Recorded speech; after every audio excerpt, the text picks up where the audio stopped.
नमस्कार दोस्तों, स्वागत है आपका आपके इस YouTube चैनल समग्र ज्ञान पर। हमारे हिंदू धर्म में पुनर्जन्म, पाप पुण्य, धर्म अधर्म की अधिक मान्यता है। हिंदू ग्रंथों में बताया गया है कि मानव को कैसे 84 लाख योनियों को पार करके मानव जन्म मिलता है और मानव ही मोक्ष हासिल कर सकता है। अब सवाल यह उठता है कि मोक्ष क्या है, जिसके लिए हर योगी, सभी ऋषि मुनि अपने जीवन भर कष्ट उठाते हैं। वो मोक्ष क्या है?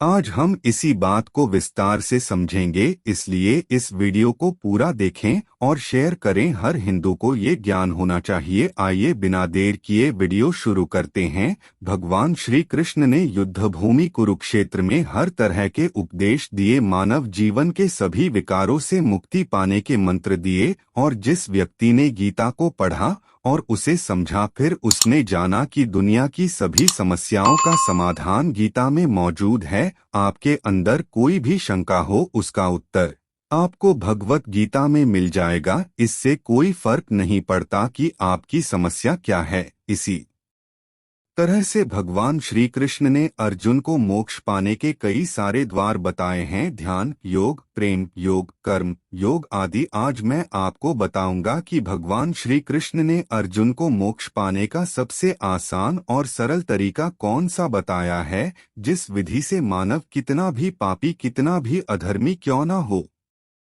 मृत्यु के क्षण में वह तुरंत मोक्ष को हासिल हो सकता है। श्री कृष्ण अर्जुन से कहते हैं, हे अर्जुन, मानव शरीर बड़ी मुश्किल से मिलता है, इसे ऐसे ही गंवाना नहीं चाहिए। देवता भी मानव शरीर की आकांक्षा करते हैं, लेकिन मानव की अज्ञानता इतनी है कि इस मोक्ष के अवसर को वह दबाता रहता है, अपना पूरा जीवन भोग विलास में बिताता है। इतना ही नहीं, जब मानव मृत्युशैया पर होता है और उसकी मृत्यु का क्षण होता है, उस समय भी वासना उसका पीछा नहीं छोड़ती। इसीलिए मृत्यु के समय जो वासना उसके मन में सबसे शक्तिशाली होती है, उसी वासना के मुताबिक उसे अगला जन्म मिलता है। दरअसल भगवान श्री कृष्ण द्वारा दी गई यह एक गुप्त विद्या है। यह एक मरने की विद्या है, और जो इस विद्या को जान लेते हैं, वह अपने जीवन में कितने ही पापी क्यों ना रहे हो, मृत्यु के समय इस विद्या का उपयोग करके उस परमात्मा का ध्यान करके मोक्ष को हासिल हो जाते हैं। मोक्ष अर्थात जन्म मरण से मुक्ति। फिर दोबारा वो इस पृथ्वी पर नहीं आते, पृथ्वी के अनेक सुख और दुखों से दूर आनंदमय हो जाती हैं।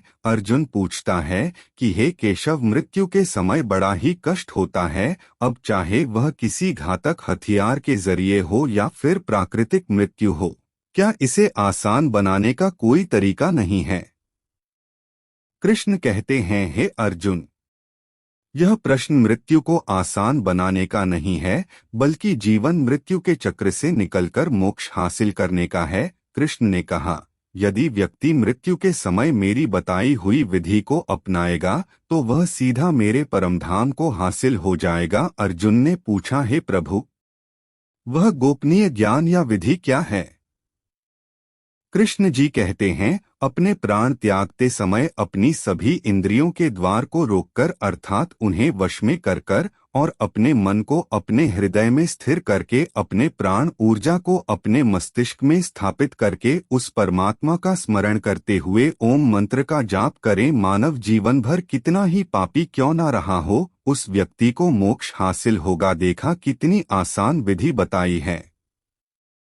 भगवान श्री कृष्ण ने उन सिर्फ एक शब्द नहीं है, सभी मंत्रों का परम मंत्र है। इसकी महिमा अनंत है। आध्यात्मिक साधना की सफलता का केंद्र बिंदु ओम है। सिद्धि हासिली का सूत्र भी ओम है। यह वह मंत्र है जिससे सारा ज्ञान और सारी सृष्टि की उत्पत्ति है। इस ब्रह्मांड को जन्म देने वाला भी यह परम मंत्र है। जीवन में ओम के जाप से शरीर के हृदय कमल में आत्मा की ज्योति हमेशा प्रकाशित रहती है, और मृत्यु के समय जब कोई मानव उनका जाप एक सुर में करता है, तो इस क्षण में आत्मा और परमात्मा दोनों ही महासुख में होते हैं, आनंद में होते हैं और दोनों ही मिलने के लिए एक दूसरे से व्याकुल हो जाते हैं, जैसे युगों युगों से बिछड़े हों, सभी सांसारिक सीमाओं को तोड़कर एक दूसरे के भीतर समा जाने को व्याकुल हो जाते हैं।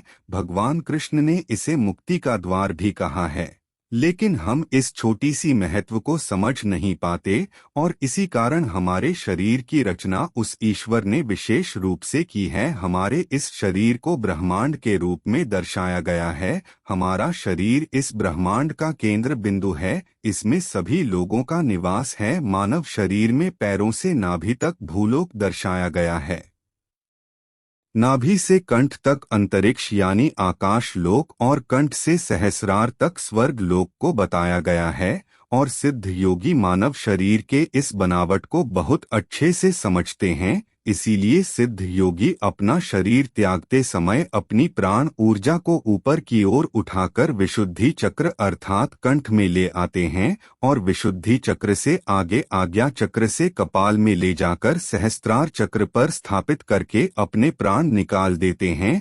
हम साधारण इंसानों को इस विधि के बारे में कुछ नहीं पता होता और इसीलिए साधारण मानव के प्राण दूसरे द्वार से निकलते हैं, ज्यादातर मूलाधार चक्र से, लेकिन ज्ञानी पुरुष की प्राण ऊर्जा सहस्त्रार चक्र से ही निकलती है। ज्ञानी पुरुष की मृत्यु के समय सहस्त्रार चक्र यानी उसके कपाल की तरफ से क्षतिग्रस्त हो जाता है और इसीलिए सनातन धर्मी मानव की चिता जलाते समय उसकी कपाल पर डंडे से मारने की प्रथा चली आ रही है। ज्ञानी पुरुष के तो यह स्वतः ही हो जाता है, लेकिन हमारी प्रथा के अनुसार हम जबरदस्ती सहस्त्रार चक्र पर चोट करते हैं। दोस्तों, जबरदस्ती मोक्ष पाया नहीं जा सकता। देखिए भगवान श्री कृष्ण ने कितनी सुंदर व्याख्या की है। मानव के जीवन में सिर्फ दो समय बड़े ही महत्वपूर्ण होते हैं, उसके जन्म का और दूसरा उसकी मृत्यु का समय। जो मृत्यु के समय अपने होश में रहकर उनका ध्यान कर लेता है वह परमात्मा में विलीन हो जाता है। यह थी भगवान श्री कृष्ण द्वारा मोक्ष हासिली की सबसे आसान विधि, परंतु क्या हर कोई इस आसान विधि को कर पाएगा?